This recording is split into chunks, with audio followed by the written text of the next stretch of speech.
On a sweltering summer night in 1841, deep in the heart of Alabama, thunder rolled over the cotton fields like distant drums of war. Inside Thornhill Manor, a wealthy planter named Colonel Edmund Thornhill gathered his servants and made an announcement so strange it felt like madness. His bedridden wife, Virginia, once the pride of Southern society but now nearly 400 pounds and fading, fast, would be placed under the care of a newly purchased slave, but not just any slave. Silas was a dwarf, barely 4 feet tall, with unsettling intelligence in his eyes and a past soaked in mystery. What no one in that candlelit room could have guessed was that this pairing had nothing to do with compassion, and everything to do with a secret so dark it would stain generations. Behind the mansion's locked cellar doors, science and superstition were about to merge, and the South's most horrifying experiment was about to begin. Before we descend into the secrets buried beneath Thornhill Manor, take a moment to support this channel. Hit like if you love uncovering forgotten history. Subscribe if you crave stories that challenge what you think you know, and share this video with someone who enjoys a good mystery. Now, settle in, because this isn't just another Southern ghost story. This one really happened. On a suffocating June evening in 1841, the air over Dallas County, Alabama, hung heavy with the scent of magnolia and sweat. Inside Thornhill Manor, the plantation's great house loomed like a ghost over its red clay fields, its columns bathed in the golden light of gas lamps that flickered against the encroaching dark. The enslaved house servants moved nervously through the hallways, their eyes darting toward the drawing room where Colonel Edmund Thornhill had summoned them. They had seen the colonel in many moods, drunk, angry, or lost in morphin-dulled silence, but never like this. He stood stiffly before the marble fireplace, his silver hair slicked back, his gray eyes sharp and cold. The hum of insects outside seemed to pause as he cleared his throat. "You will all bear witness," he said, his voice low but commanding. "From this night forward, my wife, Mrs. Thornhill, will be placed under the care of our newest servant, Silas." The name hung in the air like a curse. A murmur rippled through the room until Thornhill's glare silenced it. "He will be responsible for her health and her daily needs. You will treat him with the same respect you show her." No one dared ask why a dwarf slave had been purchased, nor what it meant that he would tend to the mistress personally. But the looks that passed between the servants' fearful questioning, superstitious, spoke volumes. They knew their master's mind had long been haunted by strange ideas, whispers of experiments and unnatural interests that no decent Christian man should entertain. In her chair near the window, Virginia Thornhill sat motionless, her body an enormous, breathing monument to her own suffering. Once the belle of mobile society, she had become a prisoner inside her own frame. Her skin pale and stretched, her eyes still sharp with intellect but dulled by pain. The colonel's announcement had not been shared with her beforehand, yet she said nothing as the servants turned toward her. Her breathing came in audible gasps, each one an effort that filled the silent room like a slow drumbeat. When her husband's gaze met hers, a strange flicker of something passed between them, not affection, not even pity, but a kind of cold partnership. "You will be well cared for now," he said, as though addressing a patient rather than a wife. Then, without another word, he dismissed the staff. The servants filed out in silence, heads bowed, hearts pounding. Outside, the crickets resumed their song, as if mocking the uneasy stillness that had fallen inside Thornhill Manor. Upstairs, behind closed doors, whispers began. Who was this new man, Silas? Why would the colonel trust a stranger, a man whose appearance alone drew cruel laughter at Oxham, to care for the mistress? And what did he mean by responsible for her health? The following morning, under the weight of a pale sun, the questions deepened.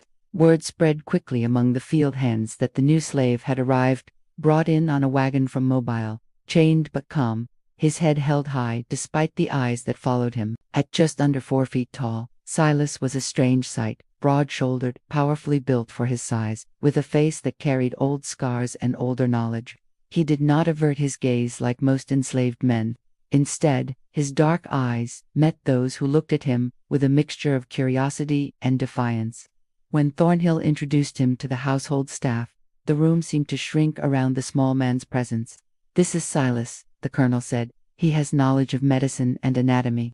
He will assist me in caring for Mrs. Thornhill." That single sentence made Esther, the head cook, tighten her jaw. She'd lived long enough to know that when the colonel spoke of medicine, suffering was never far behind. Later, when she brought supper to the kitchen, she muttered to her daughter Celia, that little man's eyes are too old. He's seen things no soul should see. Celia, who tended to Mrs. Thornhill daily, only nodded, and the mistresses, she didn't seem scared of him, she whispered. She looked curious, like she already knew why he was here. That night, the house was quieter than usual. Thunder rolled in the distance, and the sweet smell of rain drifted through open windows. Silas sat alone in the small pantry room he'd been given, his chains finally removed, a thin candle flickering beside him. He could hear the manor's walls breathe the creak of the staircase, the sigh of wind through the rafters, the faint, rhythmic wheeze of the mistresses breathing somewhere above. He was no stranger to strange households or cruel masters, but Thornhill Manor carried a different kind of silence, one that hummed with secrecy. In the corridor outside, the colonel's footsteps echoed, followed by the sound of a door opening, the one that led down to the basement. Silas listened closely. There were murmured voices, then the metallic clink of instruments, and something else, a low, wet sound that turned his stomach. He'd heard such noises before, years ago in a physician's workshop in New Orleans, where blood was treated as a key to power. When the sounds stopped and the house returned to quiet, Silas lay back on his bed and stared at the ceiling. He had been purchased for $400, the colonel had said, but he knew men like Thornhill never spent that kind of money for charity. Whatever waited for him in this house had nothing to do with servitude and everything to do with something darker, something that smelled of blood and ambition. By the late summer of 1841, Virginia Thornhill's once elegant body had become her own prison. Once praised for her beauty and wit, she now lived confined to a single reinforced chair near the parlor window, where sunlight fell upon her in harsh judgment. The humid Alabama air clung to her skin like a punishment, amplifying every labored breath, every wheeze that echoed down the hallways of Thornhill Manor. Her hands, once soft and adorned with pearls, had grown swollen and stiff. Her ankles disappeared into layers of flesh that throbbed with pain each time she tried to stand. Yet her mind, sharp as the blade of a scalpel, remained untouched. When visitors came, they were received by a woman whose body had betrayed her, but whose eyes still commanded attention. Those who met her gaze often found themselves lowering their own, sensing both intellect and resentment behind those tired, dark irises. On her lap rested a stack of medical texts, their spines cracked from use. She read late into the night by candlelight, searching for answers that never came. The doctors from Mobile called it dropsy, others called it glandular failure, but deep down Virginia believed her condition was more than illness. It was punishment, divine or otherwise, for something buried deep in her past. Her husband's demeanor toward her had changed over the years, from loving to clinical. The affection of their youth, if it had ever truly existed, had long since curdled into detached curiosity. Colonel Thornhill visited her every morning, notebook in hand, recording her pulse, her appetite, her weight. 18 stone, 2 pounds, he would mutter, scratching numbers into the margin. Noticeable swelling in the left leg, breathing uneven. Sometimes, as she sat there, Virginia felt less like a wife and more like a specimen in one of his experiments, subserved, measured, catalogued. She had begun to suspect that Edmund's obsession with her sickness was not rooted in grief or concern, but fascination. What began as medical interest had evolved into something colder, stranger, as though he viewed her suffering not as tragedy but opportunity. Once, when she caught him watching her from the doorway, his expression blank, she asked quietly, "Do I disgust you, Edmund?" He didn't answer. He merely wrote another note in his book and said, "You intrigue me." From that moment, something inside her hardened. She stopped asking for comfort. She began to observe him, too, just as carefully as he did her. The servants saw more than either of them realized. Celia, her young attendant, often found the mistress whispering to herself as she flipped through anatomy sketches and old surgical drawings that the colonel had brought back from Charleston years earlier. "Do you believe a person's strength can be shared?" Virginia once asked Celia, in a soft, almost conspiratorial tone, that the life inside one body could be given to another. The question froze the girl where she stood. She'd been taught never to question her betters, but the way Mrs. Thornhill's eyes shone in that moment terrified her. "I don't rightly know, ma'am," she murmured. "Only God gives life." Virginia's smile was faint, sad, and knowing. "So they say," she whispered, "but men like Edmund think they can take that power for themselves." The more Celia saw, The more she realized her mistress wasn't only suffering from illness, she was entangled in something far deeper, something she neither feared nor entirely opposed. At night, Celia would hear strange noises rising from beneath the floorboards, murmurs, the clatter of metal, and once, what sounded like a human cry quickly muffled. She would pray herself to sleep, but her prayers never reached past the thick walls of Thornhill Manor. Despite her physical ruin, Virginia Thornhill retained an eerie poise. She wore fine gowns tailored to her size, her hair always pinned, her speech still laced with the cultured accent of her upbringing.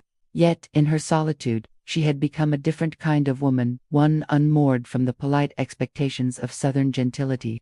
The night Silas was brought to her for the first time, she regarded him not with disgust, but with fascination. Here stood a man who had known degradation from birth, yet carried himself with the dignity of someone who refused to be broken.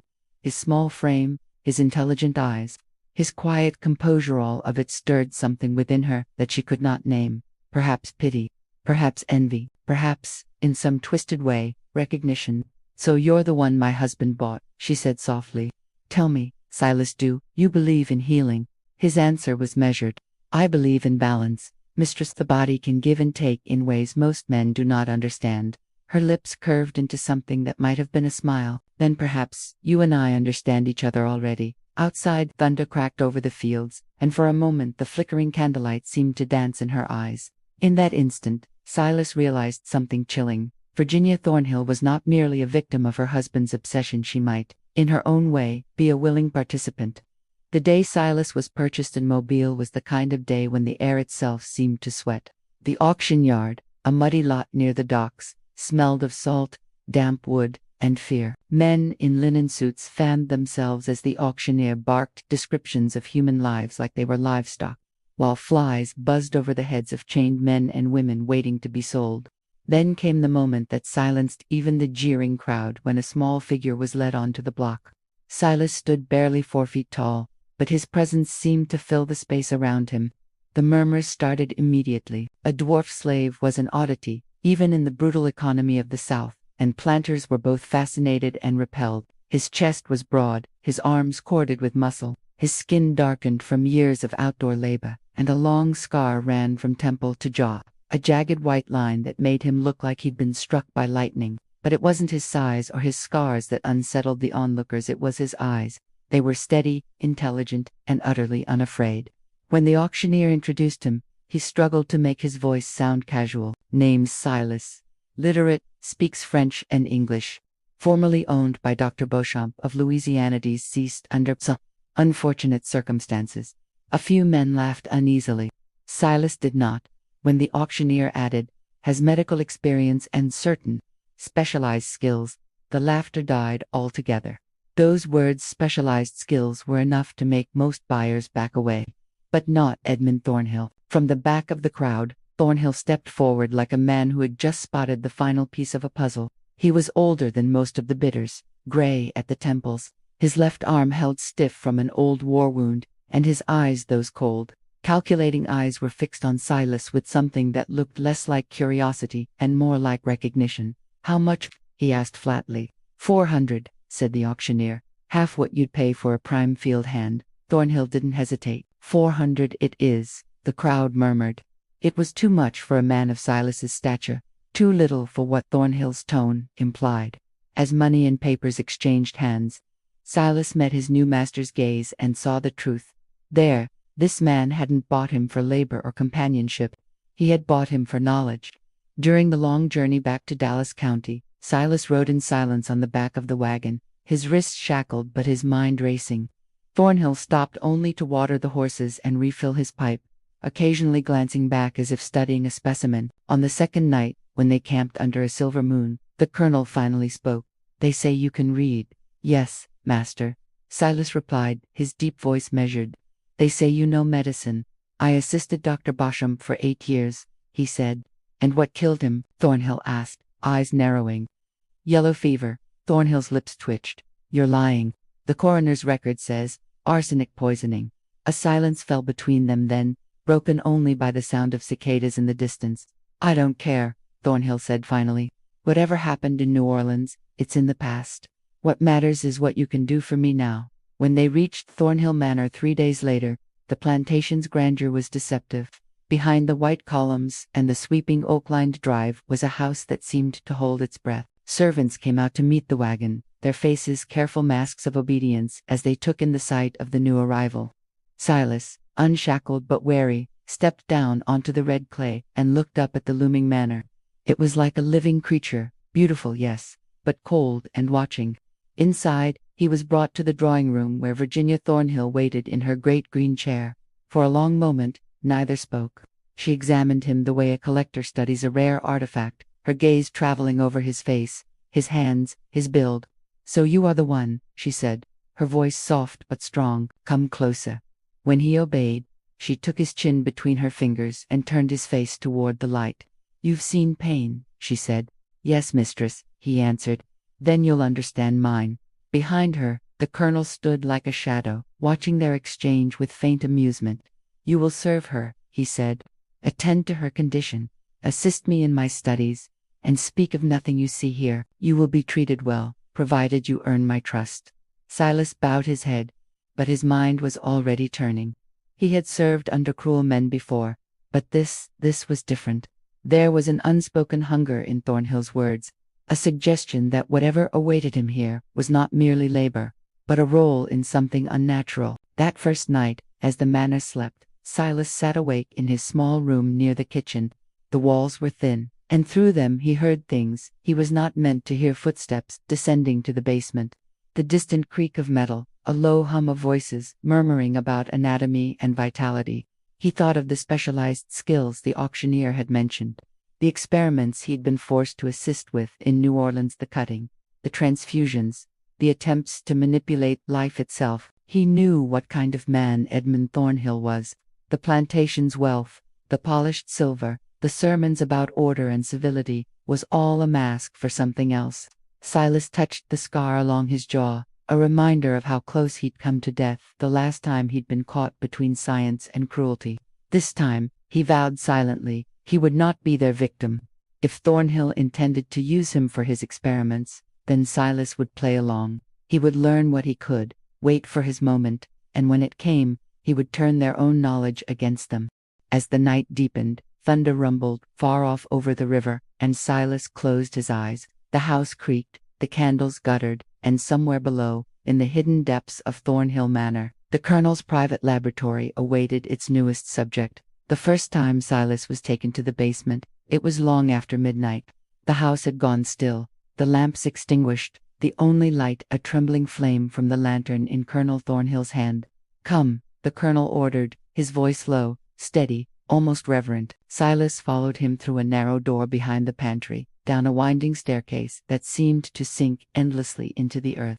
The air grew cooler with each step, thick with the scent of damp stone, old iron, and something else, something metallic and faintly sweet, like blood. When they reached the bottom, Thornhill held up the lantern and revealed a room that did not belong in any plantation home. The brick walls were lined with shelves of glass jars, containing preserved organs and coiled specimens, suspended in yellowish fluid. A large oak table dominated the center of the chamber, its surface stained and scored by the work of many nights. On one wall hung surgical instruments, scalpels, bone saws, clamps polished to a shine that made Silas's stomach tighten. The colonel set the lantern down beside an open notebook, its pages filled with sketches of human anatomy and equations scrawled in a precise hand. "This," Thornhill said quietly, "is where God and man meet." His tone carried both pride and defiance. Silas said nothing, but he understood then why he had been purchased. This was not a sick room, it was a temple of blasphemy, and Thornhill was its high priest. The colonel began to explain his theories with the fervor of a man possessed. He spoke of vitality, the invisible essence he believed flowed through all living things. "Every creature," he said, "has a measurable energy current. If one could harness that, transfer it from a vigorous body to a failing one could conquer decay itself." He moved as he talked, pacing the stone floor, gesturing toward the diagrams pinned to the wall. "The Egyptians called it Ka, the Chinese call it Ki, but I call it what it truly is: life, and I intend to prove it can be moved." His eyes glimmered in the lantern light. "Your former master, Dr. Beauchamp, failed because he lacked discipline. He treated the body as a machine, I see it as a vessel. Silas listened, his expression unreadable, though inside him a storm raged. He had heard similar speeches before, from doctors who mutilated the enslaved in the name of progress, from scholars who believed pain could yield enlightenment. Thornhill was no different, but his obsession had a personal edge. You mean to use your wife, Silas said quietly, not as a question but as a statement. The colonel paused, surprised by his bluntness. Then he smiled thinly. I mean to save her, he replied.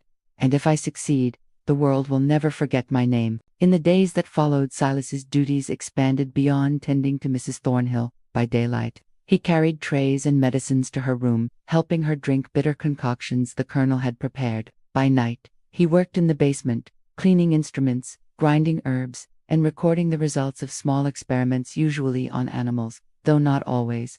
The colonel was meticulous, recording every pulse, every tremor, every reaction. Sometimes, Virginia herself would request to be brought down to observe.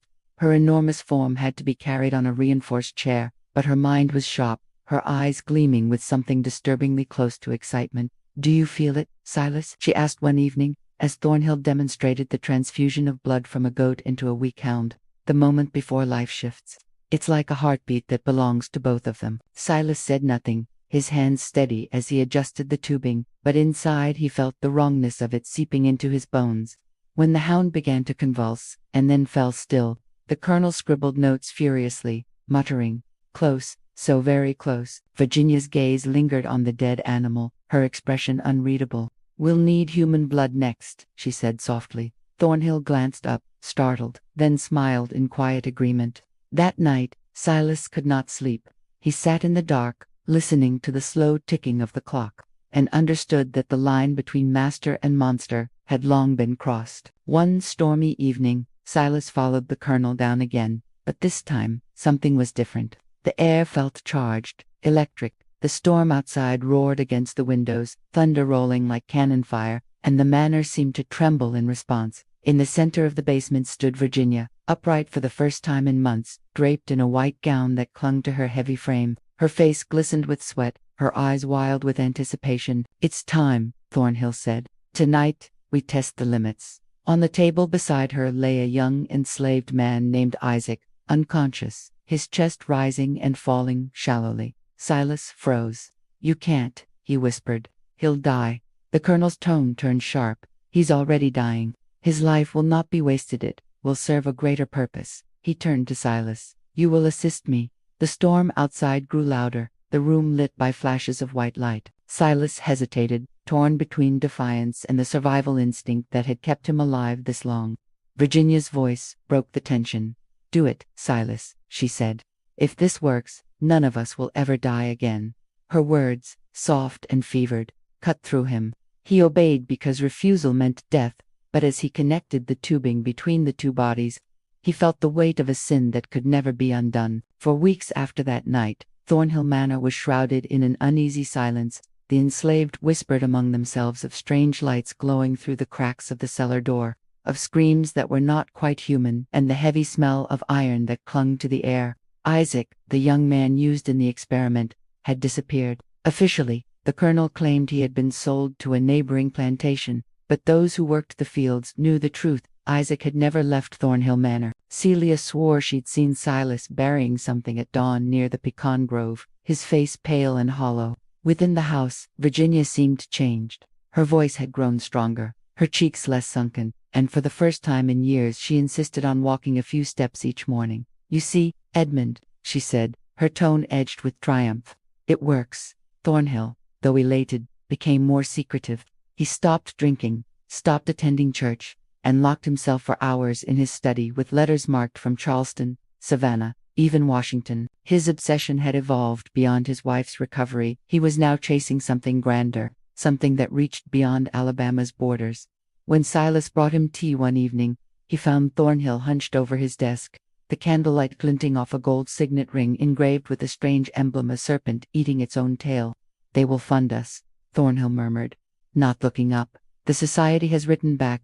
They understand what we're doing here." Silas had heard whispers of such men before. a clandestine network of Southern physicians and scholars who believed science could justify slavery, that the mastery of one race over another was not moral corruption, but natural order. They called themselves the Society for Vital Advancement, though among the enslaved they were known simply as the Pale Doctors. They met in secret parlors and Masonic halls, sharing notes on anatomy, transfusion, and what they called the divine mechanism. Thornhill's letter from Charleston bore the wax seal of their leader, Dr. Alistair Keene, a name Silas recognized with dread. Keene had been Beauchamp's mentor, the very man who'd ordered the experiments that had nearly cost Silas's life in New Orleans. As the colonel read aloud the society's reply, his voice trembled with excitement. "They propose a gathering," he said, "a demonstration here at Thornhill Manor. If we can prove the transfer works, if we can sustain vitality beyond a single night, they'll bring funding, equipment, recognition." He turned to Silas, eyes gleaming. "You will assist me in this?" No hesitation, no defiance. Silas bowed his head, hiding the hatred burning behind his calm expression. He understood now that Thornhill's thirst for discovery wasn't about healing, it was about power. And men like Keene were coming to claim their share.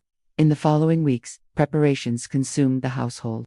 New crates arrived from Charleston Scientific Instruments, preserved organs, and a brass contraption that resembled a cross between a pump and a clockwork heart. The colonel instructed Silas to assemble it beneath the house, his every movement supervised. Virginia, meanwhile, grew restless. Her improvement had plateaued, and though she could now walk short distances, she grew irritable, haunted by dreams of Isaac's face.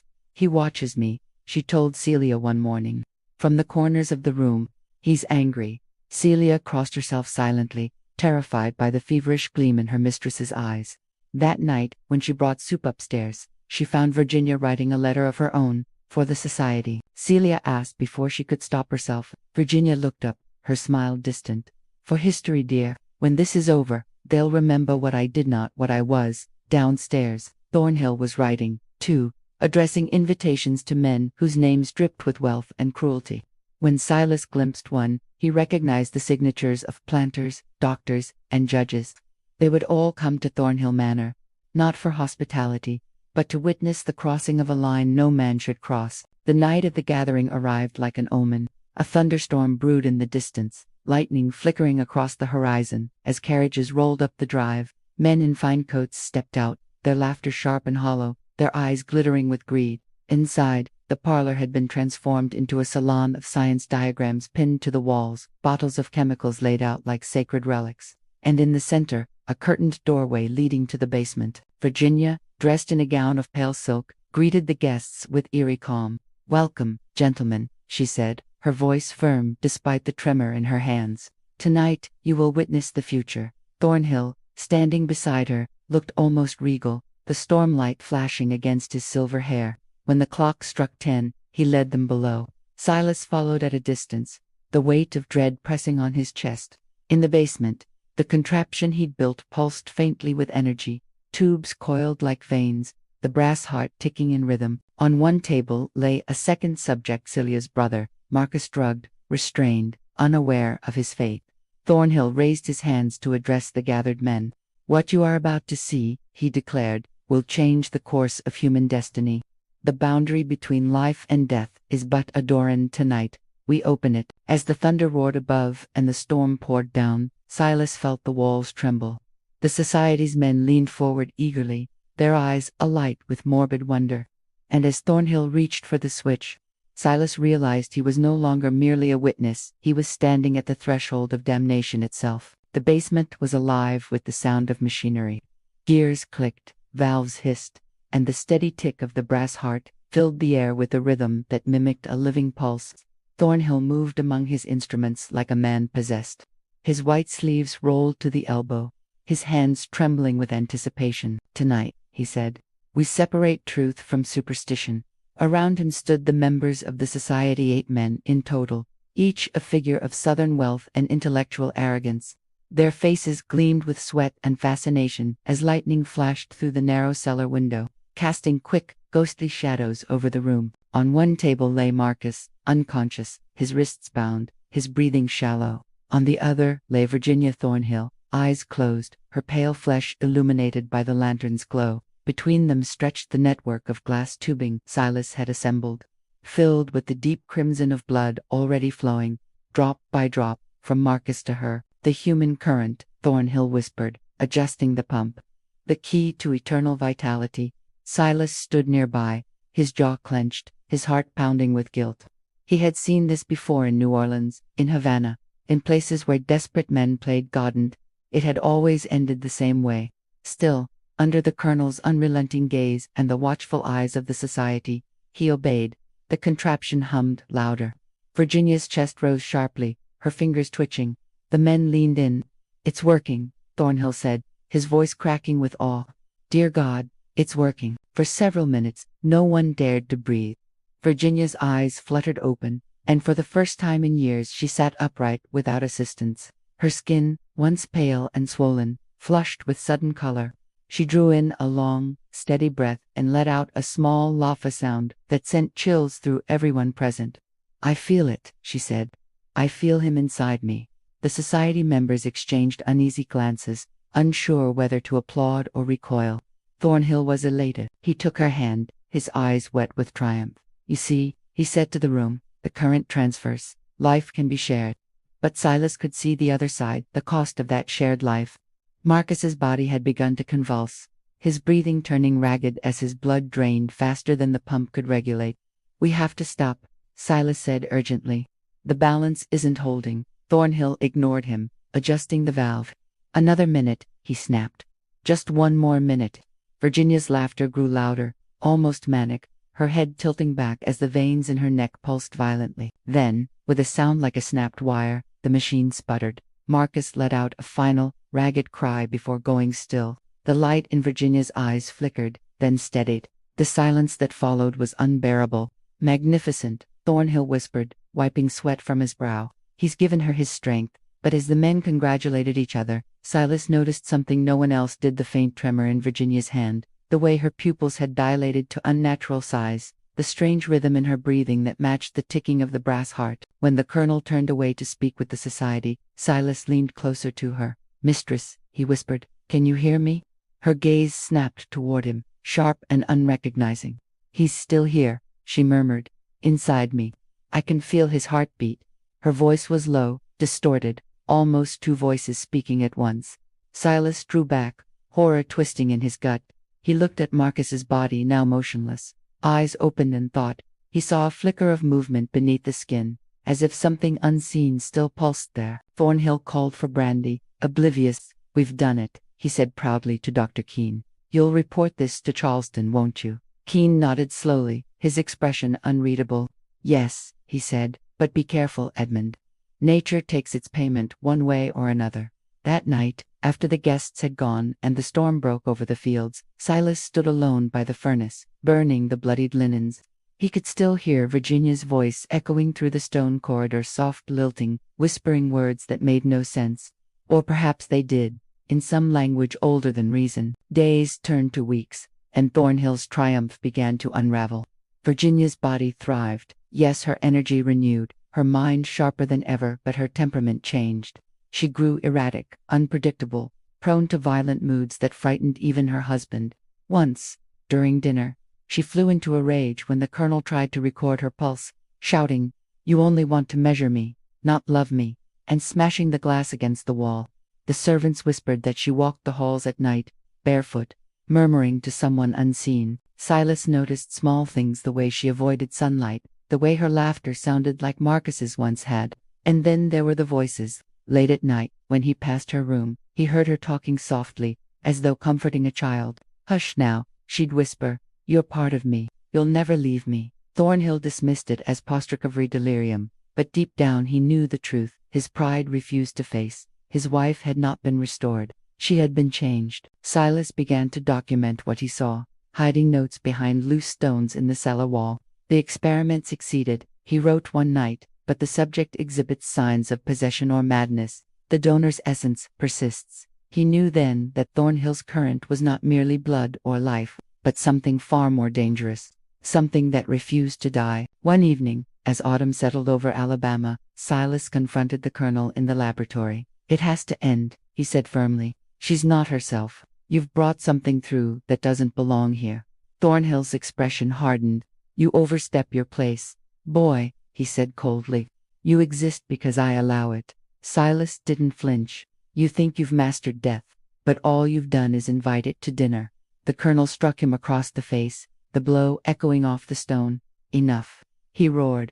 I will perfect this if it kills us all. Blood dripped from Silas's lip as he stared back, silent, unbroken. That night, when the house slept, he crept to the cellar and looked upon the machine one last time. Its brass heart ticked faintly, as if alive, though no power moved it. He reached out and touched the cool metal, whispering a prayer not for himself, but for Virginia, and for the soul of the man who'd been drained to feed her. Above him, the manor groaned in the wind, and he knew the balance would soon demand to be restored. The Thornhills had taken too much from the living, and the dead were beginning to stir. The first sign that something had gone wrong came with the smell. A faint metallic temps hung in the corridors of Thornhill Manor, as if the walls themselves were bleeding. The servants whispered about it, how no amount of scrubbing could rid the scent, how even the magnolias outside seemed to wilt near the windows. Virginia Thornhill had become both miracle and monster in the same breath. Her newfound energy was undeniable. She walked, laughed, and spoke with the confidence of her youth, but beneath that vibrancy lurked a volatility that frightened even her husband. She moved through the house with strange purpose, sometimes humming a song no one recognized, sometimes pausing to stare into mirrors as though seeing someone else's reflection. The night she returned to the basement uninvited was when the fear began to bloom. Silas found her there, standing over the cold brass heart, her white nightgown streaked with mud. He's calling, she said, not turning to face him. He wants his share back. Her voice was deeper now, layered with something that wasn't entirely hers. Mistress, Silas whispered, you need to rest. She smiled faintly, a predator's smile. Don't pity me, Silas. I've never felt more alive. When he tried to take her arm, she gripped his wrist with terrifying strength. It's not pain that frightens me anymore, she said. It's silence, and I won't go back to silence. The following days spiraled into chaos. Thornhill's obsession with his discovery became feverish. He refused to acknowledge his wife's instability, dismissing every violent outburst as a natural phase of recovery. He spent hours rewriting his notes, convinced he could refine the procedure, control the outcome. When Silas tried to warn him, the colonel's response was chillingly calm. She's proof, he said, that man can harness the divine. We only need precision. But the house had already turned against him. The servants began to flee, one by one. Celia vanished first, leaving behind only her crucifix and a half-packed trunk. Esther, the cook, swore she saw Virginia standing in the courtyard at dawn, barefoot and smiling, the hem of her gown soaked red. She was humming, Esther whispered, her eyes wide with terror, the same tune the field hands sing when they bury their dead. By the end of that week, only Thornhill, Virginia, and Silas remained in the manor. The storm season had returned, the fields flooded, and thunder rolled endlessly above them. On the night the colonel prepared his next experiment, this time with Silas as his unwilling assistant, the air itself seemed to pulse with dread. You'll help me, Thornhill said, his voice trembling with both excitement and exhaustion. You'll see it through. Silas stared back at him, realizing that the man before him was already lost. When the clock struck midnight, the experiment began anew. This time, Thornhill intended not just to transfer vitality but to merge it. He believed the donor's essence could fuse permanently with the recipient's, creating what he called continuity of life. The subject was a woman from a neighboring plantation, purchased under false pretenses. She was bound and terrified, her cries echoing off the stone walls. It must be done, Thornhill insisted, though his hands shook as he adjusted the tubing. Virginia watched from her chair, her expression eerily calm, her eyes glinting with hunger. Do you want to live forever, Edmund? She asked softly. Because I already do. Her words unsettled him, but he ignored them, focusing on the machine. When Silas tried to slow the pump, she laughed. Let him work, Silas. He wants to feel what I feel. The machine roared to life, the tubes filling with crimson once more, the smell of blood, thick and suffocating. But before the transfer could complete, Virginia rose suddenly and seized the lever. You'll never take it from me, she screamed, slamming it down. The device erupted with a sound like thunder. Glass shattered. The lanterns exploded, plunging the room into red-lit chaos. When the smoke cleared, The donor lay lifeless. Thornhill slumped against the wall, his eyes wide with disbelief, and Virginia stood in the center of it all, trembling, radiant, and utterly inhuman. In the aftermath, Thornhill's mind began to unravel. He refused to leave the basement, scribbling wild equations across the walls, muttering about perfect symmetry and immortal flesh. Silas found him one morning, half delirious, staring at the machine's ruins. "She's consuming it," Thornhill murmured. "Not just life. She's feeding on something deeper." Upstairs, Virginia's laughter echoed through the hall's high musical, but empty of sanity. She no longer recognized her husband as master or partner. She called him the thief, and sometimes, when she thought no one listened, she spoke to Marcus in the dark. "You're still here," she'd say. "You keep me whole." Silas tried to reason with Thornhill, but the colonel waved him off. "She's proof of my triumph," he said. "Even madness is a form of evolution." That night, as lightning split the sky, Virginia appeared at her husband's study door. "Come to bed, Edmund," she whispered. "You've done enough." When he hesitated, she stepped closer, and in her eyes he saw both his wife and the shadow of every soul he had drained to preserve her. Her hand reached for his cheek, tender for one fleeting moment, before her nails dug deep into his skin. The next morning, Silas found the colonel's body sprawled across his desk, throat torn open, and Virginia seated by the window, humming softly as the sun rose over the flooded fields. By the time word of Colonel Thornhill's death reached the nearest town, Thornhill Manor had already begun to rot from within. The few servants who hadn't fled whispered that the house was cursed, that the walls themselves seemed to breathe and murmur at night. Strange sounds echoed through the hall's footsteps that didn't match the living, soft laughter rising from the basement when no one was below. Silas remained, not out of loyalty, but because leaving felt impossible. Something bound him, their unfinished business, or perhaps guilt heavy as stone. The plantation was quiet now, the fields overgrown, the cotton unpicked, the big house shrouded in creeping vines. And yet, every night, candles flickered in Virginia Thornhill's chamber. She rarely spoke to anyone, but her voice could be heard, low and melodic, carrying down the corridors as if she were conversing with someone unseen. The locals said she'd gone mad, that grief had unstrung her mind, but those who had seen her from afar swore she didn't look broken. She looked radiant, almost ageless. Her skin had regained a strange vitality, smooth and pale, her eyes bright with something that was not quite human. Silas knew the truth. She hadn't just survived the experiment, she'd become its vessel. The current that Thornhill had sought to master now resided fully within her, and it was growing stronger. As weeks passed, Silas began to notice that the house itself seemed alive to her moods.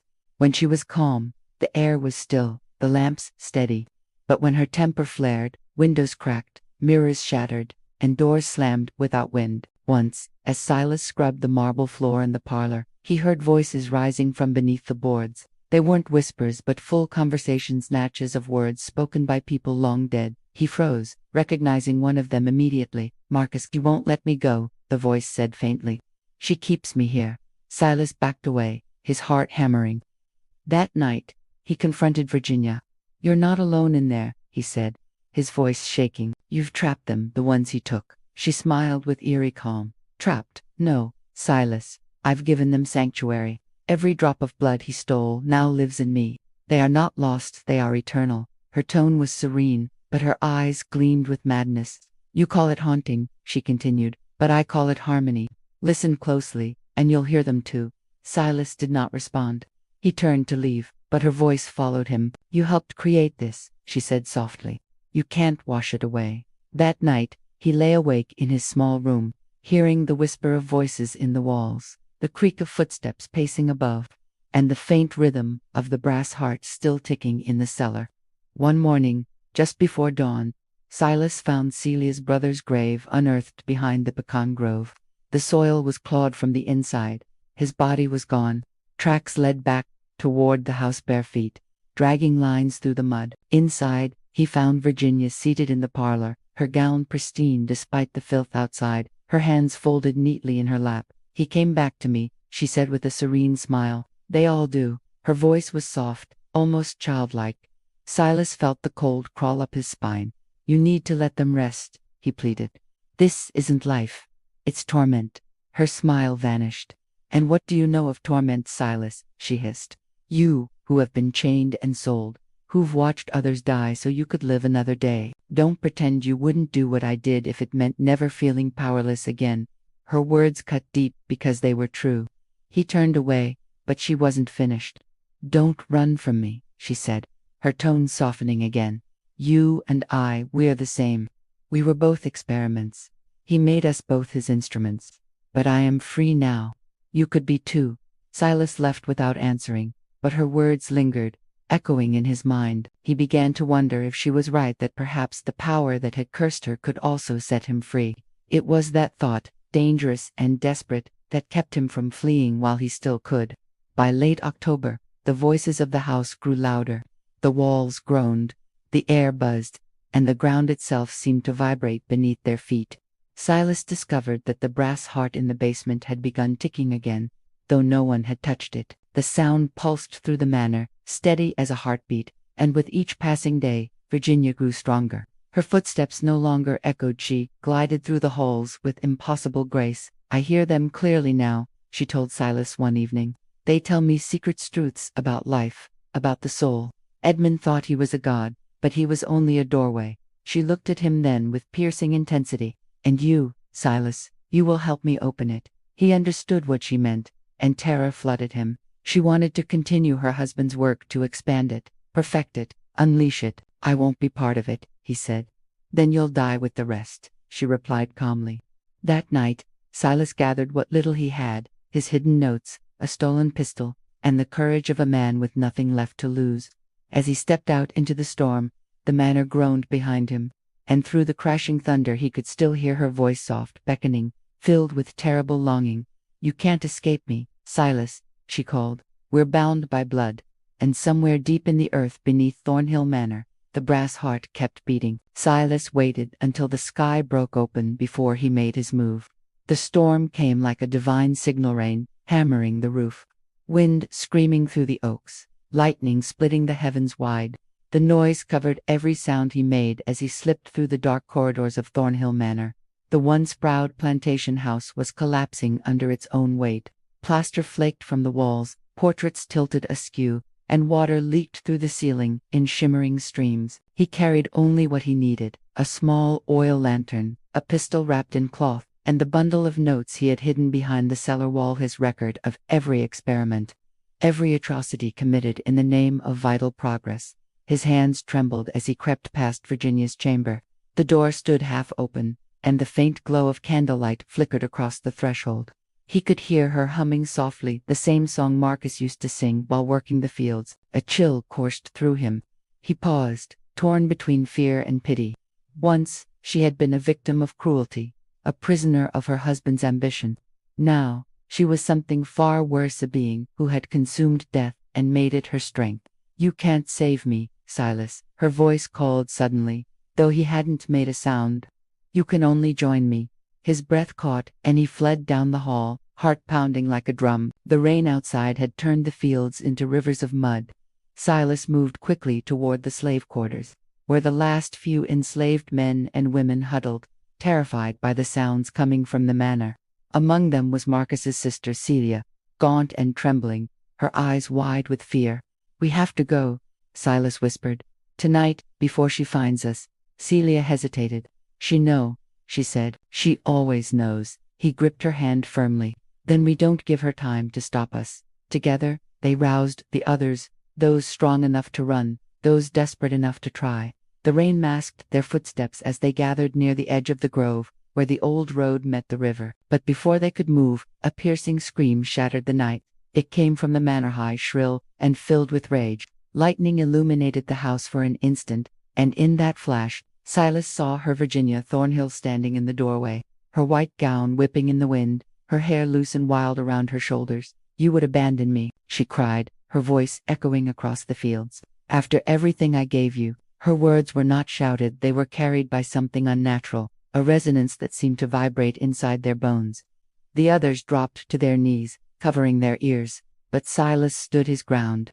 "You gave us nothing," he shouted back. "You stole from the living and called it salvation." Her laughter answered, rich and terrible. "Then let the living have what's left." The wind howled, the lightning struck, and the manor itself seemed to explode in fury. Windows burst outward, flames leaping through the rain as the roof caught fire. The ground trembled beneath their feet, and the brass heart in the basement, forgotten, buried, began to beat again, louder than thunder. Silas grabbed Celia's arm. "Run!" he yelled, and they bolted through the mud, the others stumbling behind them. Behind them, the house groaned as if alive, its structure collapsing inward, but the screams didn't stop. They came from everywhere, from the walls, the air, the earth itself.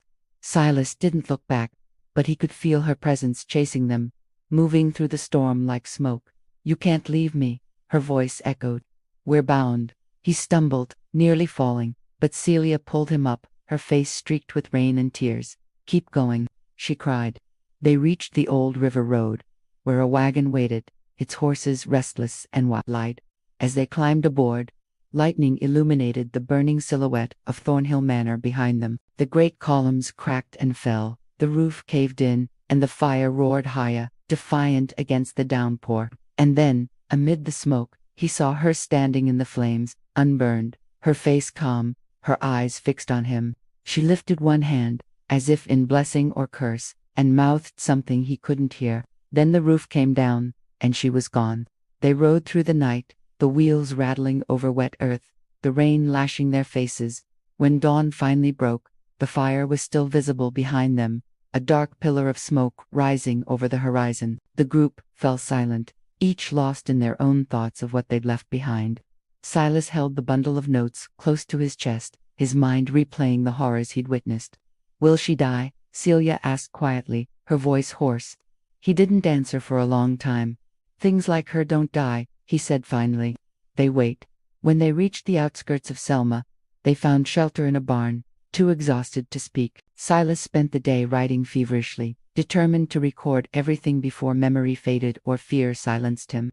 He wrote of Thornhill's obsession, Virginia's transformation, the society's role, every detail he could remember. "Someone has to know," he said aloud, though no one was listening. When night fell, he hid the pages inside a hollow beam, praying they'd survive even if he didn't. That night, as he drifted into uneasy sleep, he dreamed of the manor, burning, and of Virginia's eyes watching him through the flames, glowing like embers that refused to die. By the next morning, the storm had passed, leaving the land eerily still. Smoke still curled in the distance, a black scar against the brightening sky. Silas and Celia stood at the riverbank, watching the water carry away debris from the plantation ashes, splintered wood, a single piece of scorched lace. "It's over," Celia whispered, though her tone betrayed uncertainty. Silas looked toward the horizon, his expression unreadable. "For now," he said quietly, "but fire doesn't kill what's already dead, it only buries it deeper." He turned away, his heart heavy with the knowledge that the evil born beneath that house was not gone, merely waiting. He didn't see the small object that drifted past them in the current, a blackened piece of brass, still faintly ticking as it sank beneath the muddy water.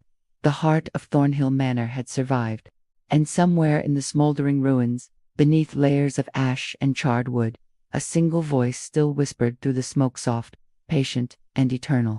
Nearly 2 decades passed before anyone dared to speak the name Thornhill Manor aloud again. The land where it once stood had been swallowed by the river, the ruins reduced to a foundation of moss-covered stone and a few twisted beams poking through the earth like bones. Locals avoided the area, calling it the Cursed Acres, swearing that even birds would not land there.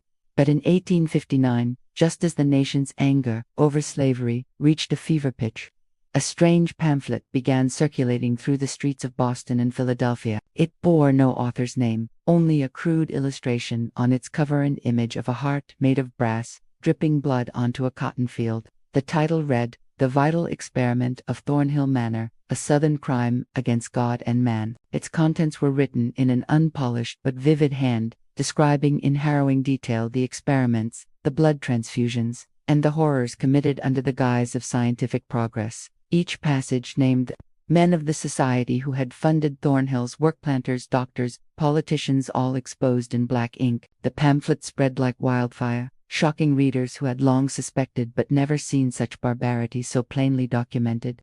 Abolitionist papers reprinted it, and preachers thundered from their pulpits, calling it proof that slavery corrupted not only the body but the soul of a nation. No one knew where it came from, but whispers spread of a freedman who had escaped from Alabama years earlier, manhood, seen everything and lived to tell it. That man, of course, was Silas. After fleeing Thornhill Manor, he had wandered for years, working as a healer, a laborer, a ghost among men who saw him only as another face of suffering. Yet within him burned a purpose that never faded to bear witness. He could not undo the horrors he had seen, but he could drag them into the light. He traveled north under a false name, settling in a small town outside Philadelphia, where he found work as an assistant to a printer sympathetic to the abolitionist cause. There, late at night, by candlelight, he rewrote the notes he'd once hidden behind the cellar wall of Thornhill Manor. His words were not elegant, but they were raw, truthful, and alive. He described how Virginia Thornhill had been transformed by her husband's ambition, how men of science had cloaked evil in intellect, and how the enslaved had become both victims and unwilling instruments in the pursuit of immortality. When his employer read the pages, he said only one thing: "The world needs to see this." Within weeks, the first pamphlets rolled off the press, each copy smuggled through back channels into cities and towns hungry for truth. Silas never claimed authorship. He knew his name would only endanger others, but every time he saw the pamphlet passed hand to hand on a busy street, he felt a small measure of peace-proof that even the buried dead could still speak. The pamphlet reached Congress within months. Southern newspapers condemned it as Northern propaganda, calling it a fabrication designed to slander the gentlemen of the South. But the details were too precise, the tone too intimate to dismiss as fiction.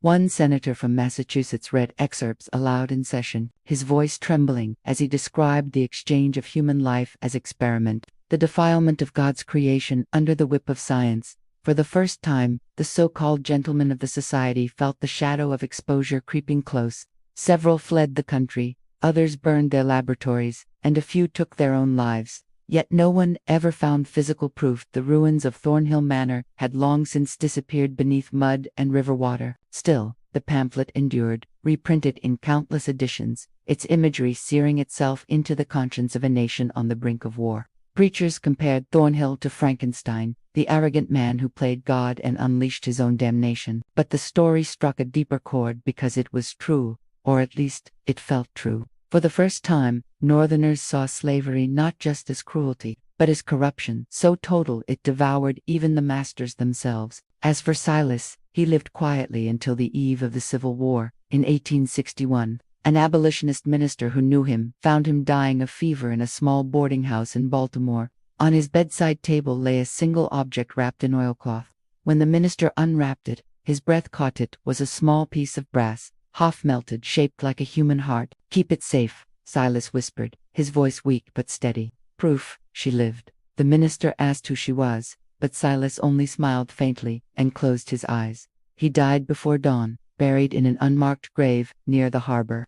The brass heart vanished soon after, passed through unknown hands, disappearing into rumor and history. Some said it ended up in a private collection in New York, others claimed it was lost in a shipwreck.